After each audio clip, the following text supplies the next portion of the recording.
আসসালামু আলাইকুম রহমতুল্লাহ। আশা করি সবাই ভালো আছেন।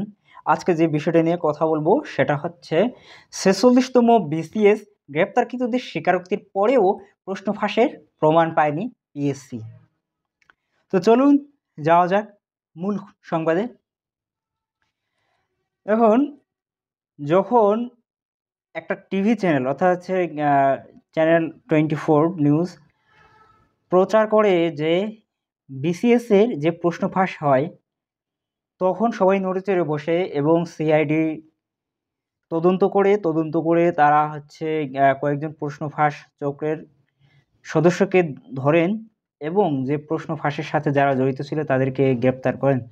তো এই প্রমাণের ভিত্তিতে একটা তদন্ত কমিটি গঠন করে ৯ জুলাই ৯ জুলাই সরকারি কর্ম কমিশনের যুগ্ম সচিব আব্দুল আলিম খানকে আহ্বায়ক করে ৩ সদস্যের তদন্ত কমিটি গঠন করে পিএসসি। সম্প্রতি কমিটি তাদের তদন্ত প্রতিবেদন জমা দিয়েছে। ওই প্রতিবেদনে ৪৬তম বিসিএসে প্রিলিমিনারি পরীক্ষার প্রশ্ন ফাঁসের কোনো প্রমাণ মেলেনি বলে উল্লেখ করেছেন। তো দেখেন, চোর ধরার পরেও যদি বলে যে চুরির কোনো প্রমাণ পায়নি, তাহলে সেখানে বিচারের যে প্রহসন সেটা নিয়ে কিন্তু মানুষের কাছে প্রশ্ন থেকে যায় এবং একটা হাস্যকর বলে প্রমাণিত হয়।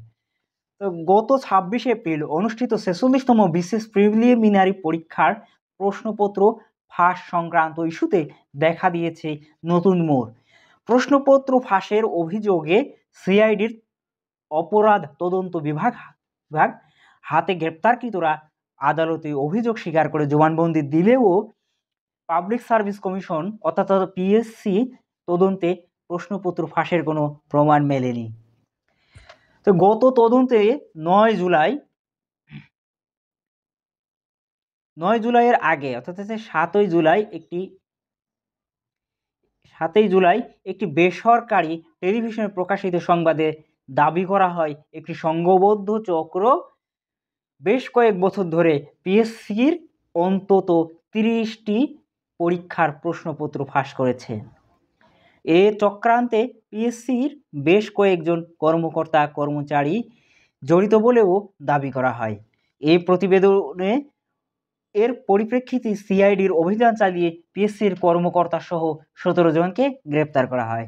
এই ঘটনার তদন্তে ৯ জুলাই সরকারি কর্ম কমিশনের যুগ্ম সচিব আব্দুল আলিম খানকে আহ্বায়ক করে ৩ সদস্যের প্রতিবেদন কমিটি গঠন করে পিএসসি। কমিটির অন্য ২ সদস্য ছিলেন পিএসসির পরিচালক দিল ওয়েজ দুরদানা ও মোহাম্মদ আজিজুল হক। সম্প্রতি কমিটি তাদের তদন্ত প্রতিবেদন জমা দিয়েছে। ওই প্রতিবেদনে ৪৬তম বিসিএস প্রিলিমিনারি পরীক্ষার প্রশ্ন ফাঁসে কোনো প্রমাণ মেলেনি বলে উল্লেখ করেছেন। বিষয়টি কমিটির আহ্বায়ক আব্দুল আলিম খান টিবিএসকে নিশ্চিত করেছেন। তিনি বলেন, প্রশ্ন ফাঁসের বিষয়টি সামনে আসে একটি বেসরকারি টেলিভিশনের সংবাদ প্রকাশের পর। পরবর্তীতে সিআইডি অভিযান চালিয়ে কয়েকজনকে গ্রেপ্তার করে।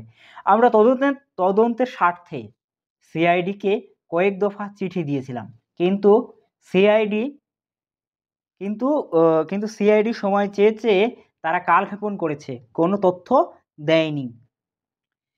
এছাড়া আমরা বেসরকারি টেলিভিশনের কাছেও প্রশ্ন ফাঁস সংক্রান্ত তথ্য চেয়েছি। তারা বলেছে তাদের কাছে প্রমাণ আছে, তবে তারাও সেটি আমাদেরকে প্রোভাইড করেনি। আমরা আমাদের মতো তদন্ত করেছি, যার উপর ভিত্তি করে প্রতিবেদন দিয়েছি। এখন তদন্তে ৪৬তম বিসিএস এর প্রিলিমিনারি পরীক্ষার প্রশ্ন ফাঁসের কোনো প্রমাণ পাওয়া যায়নি, যোগ করেন আহ্বায়ক কমিটি আব্দুল আলিম খান। পিএসসির তদন্ত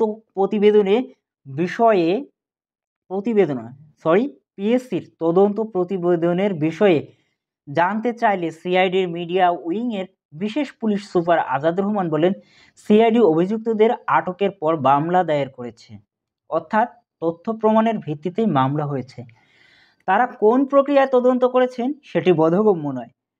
দেখুন, সিআইডি অফিসারও জানাচ্ছেন, সিআইডির যে officer police super Azad Rahman বলেন যে তারা তথ্য প্রমাণের ভিত্তিতেই তাদেরকে গ্রেপ্তার করেছেন এবং সেই গ্রেপ্তারের পরে মামলা দিয়েছেন।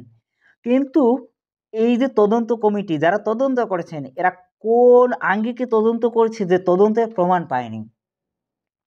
গ্রেপ্তারকৃতদের মধ্যে কয়েকজন আদালতে স্বীকারোক্তিমূলক জবানবন্দিও দিয়েছে বলে বলেন তিনি। স্বীকারোক্তিমূলক জবানবন্দিতে কি বলেছে অভিযুক্তরা? সিআইডির হাতে গ্রেপ্তার 17 জনের মধ্যে 6 জন স্বীকারোক্তিমূলক জবানবন্দি দিয়েছেন আদালতে। দেখেন 17 জনকে গ্রেপ্তার করা হয়, তার মধ্যে 6 জন জবানবন্দিও দিয়েছে আদালতে। এখন জবানবন্দি দেওয়া ব্যক্তিরা হলেন পিএসসি চেয়ারম্যানের সাবেক গাড়ি চালক Abed Ali, dispatch rider Khalilur Rahman, office সহকারী সাজদুল ইসলাম, ব্যবসায়ী সাখাওয়াত হোসেন ও তার ভাই সায়েম হোসেন এবং বেসরকারি বিশ্ববিদ্যালয়ের ছাত্র লিটন সরকার। তাদের মধ্যে আবেদ আলী, খলিলুর রহমান, সাজদুল ইসলামের স্বীকারোক্তিমূলক জবানবন্দি প্রতিবেদকের হাতে এসেছে।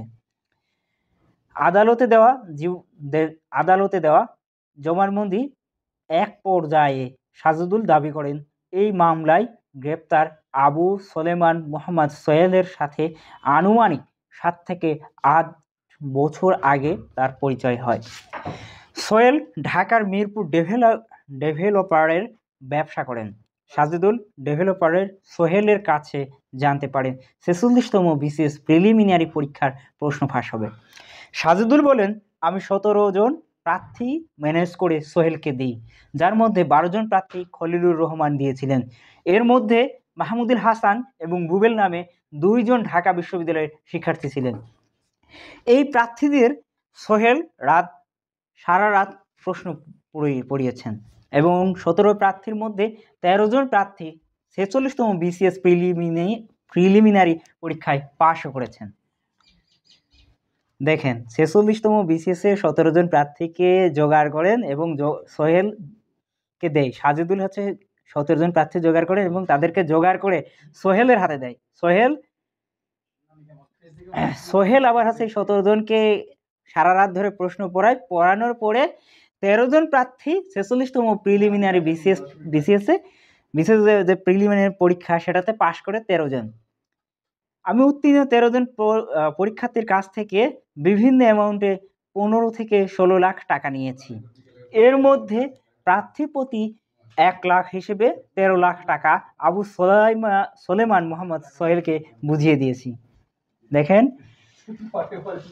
যে সাজেদুল ছিল উনি প্রায় 15 থেকে 16 লাখ করে টাকা নিয়েছেন এবং এর মধ্যে 1 লাখ টাকা করে 13 লাখ টাকা সোলেমান মোহাম্মদ সোহেলকে বুঝিয়ে দিয়েছে সাজেদুল। খলিলুর রহমান তার জবানবন্দিতে 46তম বিসিএস পরীক্ষায় সাজদুল ইসলামকে 12 জন ক্যান্ডিডেট দেওয়ার বিষয়টি স্বীকার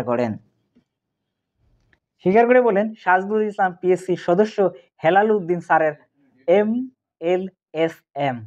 আমি আবার বলছি, সাজদুল ইসলাম পিএসসির সদস্য হেলাল উদ্দিন স্যারের MLSM। আমি প্রার্থীদের কাছ থেকে জনপ্রতি 1 লাখ করে টাকা নিয়ে সাজদুল ইসলামের দেওয়া ব্যাংক অ্যাকাউন্টে পাঠায়। এর আগেও বিসিএস এর প্রশ্ন ফাঁস হয়েছে বলে দাবি করেন খলিলুর রহমান। এদিকে আদালতে দেওয়া স্বীকারোক্তিমূলক জবানবন্দির বিষয়ে পিএসসির তদন্ত কমিটির প্রধান আব্দুল আলিম খান বলেন, জুডিশিয়ারি বিষয়ে আমি কোনো মন্তব্য করব না, আদালতের মাধ্যমে নিষ্পত্তি হতে সময় লাগবে।